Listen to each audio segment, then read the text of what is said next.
नहमदुहु व नसल्ली अला रसूलिहिल करीम। अम्मा बाद।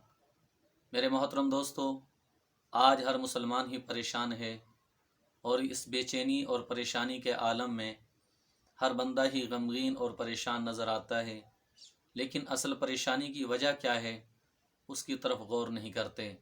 रिवायात के अंदर ये बात आती है कि नबी करीम सल्लल्लाहु अलैहि वसल्लम के विसाल के बाद हज़रत बिलाल हबशी रज़ी अल्लाह ताला ने मदीना में रहना छोड़ दिया था और बकिया ज़िंदगी अल्लाह के रास्ते में जिहाद में गुजारने का अज़म किया। एक दफ़ा आप मुल्क शाम चले गए। ख्वाब के अंदर नबी मोहतरम सल्लल्लाहु अलैहि वसल्लम की ज़ियारत हुई। आप मुल्क शाम चले गए और ख्वाब के अंदर नबी मोहतरम सल्लल्लाहु अलैहि वसल्लम की ज़ियारत हुई। आका ने फरमाया, बिलाल क्या हुआ कि हमसे मिलना ही छोड़ दिया, हमारे पास आते नहीं। तो हज़रत बिलाल रज़ी अल्लाह ताला अन्हु वापस पलटे, मदीना आए। आज़ान का वक्त हुआ। दोनों नवासे नबी मोहतरम सल्लल्लाहु अलैहि वसल्लम के हज़रत हसन और हज़रत हुसैन रज़ी अल्लाह अन्हुमा मौजूद थे। उन्होंने फरमाइश की कि हज़रत बिलाल रज़ी अल्लाह ताला से कि हमें हमारे नाना के दौर वाली आज़ान सुनाई जाए। लिहाजा हज़रत बिलाल रज़ी अल्लाह ताला ने आज़ान पढ़ना शुरू की। अल्लाहु अकबर अल्लाहु अकबर, अल्लाहु अकबर अल्लाहु अकबर पढ़ा तो गूंज पैदा हो गई। जब अशहदु अल्ला इलाहा इल्लल्लाह पर पहुँचे तो मदीना के अंदर कोहराम मच गया। जब अशहदु अन्ना मुहम्मदुर रसूलुल्लाह पर पहुँचे पूरे मदीने में कोहराम मच गया।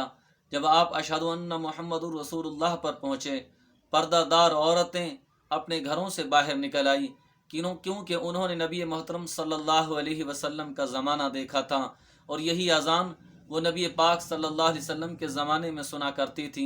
तो मेरे मोहतरम दोस्तों, उन लोगों का क़ल्बी लगाव था आज़ान के साथ, दीन के साथ, नबी पाक सल्लल्लाहु अलैहि वसल्लम के साथ सच्ची मोहब्बत थी। उन्होंने इसी मोहब्बत में अपना सब कुछ कुर्बान कर दिया। उन्होंने इसी मोहब्बत में अल्लाह के हबीब ने जो हुक्म दिया उसको पूरा कर दिया। जब शराब हराम होने का हुक्म आया तो उन्होंने शराब के भरे हुए मटके तोड़ दिए। जब पर्दे का और हुक्म आया तो औरतें जो बाहर थी वो पर्दादार होकर निकली, क्योंकि उन्होंने कुरान मजीद की अमली तफसीर पेश करके दिखाई। मा आताकुमुर रसूल फ़ख़ुज़ूहु व मा नहाकुम अन्हु फ़ंतहू। मेरे रसूल सल्लल्लाहु अलैहि वसल्लम जो तुम्हें दें वो ले लो और जिससे तुम्हें मना करें उससे रुक जाओ। हज़रात सहाबाए किराम रिज़वानुल्लाहि अलैहिम अजमाइन ने इसका अमली नमूना पेश करके दिखाया। मेरे मोहतरम दोस्तों, आज भी बातें होती हैं लेकिन अमली नमूना नज़र नहीं आता। हम अपनी अमली ज़िंदगी से बहुत दूर हो गए। लिहाजा जब कामिल इत्तबाए रसूल का जज्बा उनके अंदर पैदा हो गया, उनके अमल में और उनके ईमान में जोड़ पैदा हो गया, तो फिर वो दुआ करते। हज़रत जिब्राइल अलैहिस्सलाम उनकी मदद के लिए आते। वो उनके जनाज़ों में फ़रिश्ते शरीक होते। जब वो दुआएं मांगते उनकी दुआओं को अल्लाह रब्बुल आलमीन फ़ौरन कबूल फरमाते। मेरे दोस्तों, जब वो इबादत के सही मानों में पूरा करने वाले बन गए तो फिर अल्लाह करीम ने उनको इनामात से किस कदर नवाजा कि जो उनकी ज़बान से निकलता अल्लाह करीम उसको पूरा करते हुए चले जाते हैं। दोस्तों, रब आज भी वही है, रसूल आज भी वही है, फरिश्ते आज भी मौजूद हैं, अज़ानें आज भी मौजूद हैं, मस्जिदें आज भी मौजूद हैं, दीन इस्लाम की सही तालीमात आज भी मौजूद है, कुरान मजीद आज भी मौजूद है।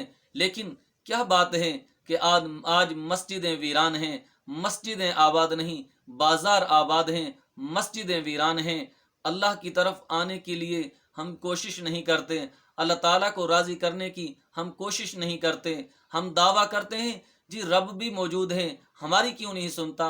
वजह यह है कि हमने अपने ईमान के मुताबिक अमल नहीं किया, हमने अपने ईमान के मुताबिक अपनी ज़िंदगी को बदला नहीं है, हमारे दीन ने जो हमें हुक्म दिया है उसके मुताबिक अमल नहीं किया।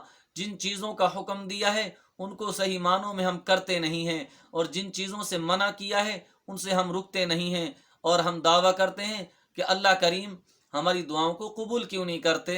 दोस्तों, ज़रूरत इस अमर की है कि हमें अपने आप को बदलना है, हमें अपने ईमान और अपने अमल के अंदर जोड़ पैदा करना है। जब ये हो जाएगा तो फिर इंशाअल्लाह जो आप भी दुआ मांगेंगे अल्लाह ताला फ़ौरन कबूल फरमाएंगे। अल्लाह ताला से दुआ है बारी ताला مجھے اور آپ کو، ہم سب کو عمل کی توفیق عطا فرمائے۔ وآخر دعوانا ان الحمد للہ رب العالمین۔